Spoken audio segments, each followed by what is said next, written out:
Alors, je voudrais savoir, au départ, quand la guerre s'annonce, en 1996 en fait, comment a réagi l'entourage du président Mobutu? Parce que lui, à l'époque, était malade ici en Europe.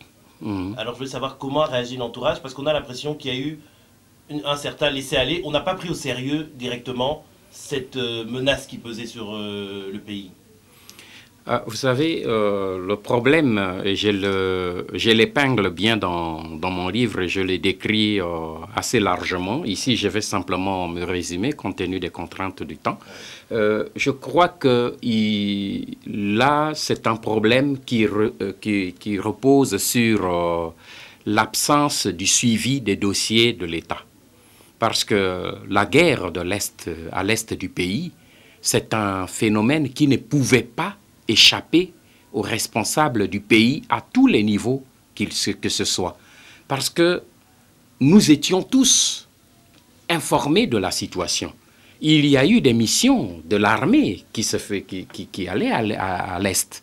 Je me rappelle, et je crois que dans les archives de notre télévision nationale, on peut voir les interventions que j'ai faites, et je me rappelle avec Kibambi Chitwa, sur la guerre de l'Est.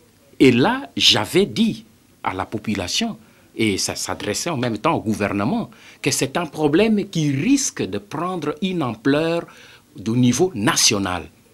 Donc on ne pouvait pas dire qu'on ne connaissait pas le dossier. Le dossier était très bien connu, mais il y avait comme une sorte de laisser-aller. Et comme je dis, au début de la guerre, les gens, les autorités du pays ont été plus absorbés par une guerre intérieure. Comme je dis, une guerre en cache une autre.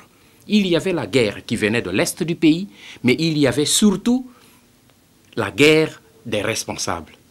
Le Premier ministre avec contre les généraux, parce que les généraux réclamaient des moyens. Le Premier ministre n'était pas d'accord avec les généraux parce qu'il estimait que l'argent remis aux généraux partait dans leur poche pour les commerces.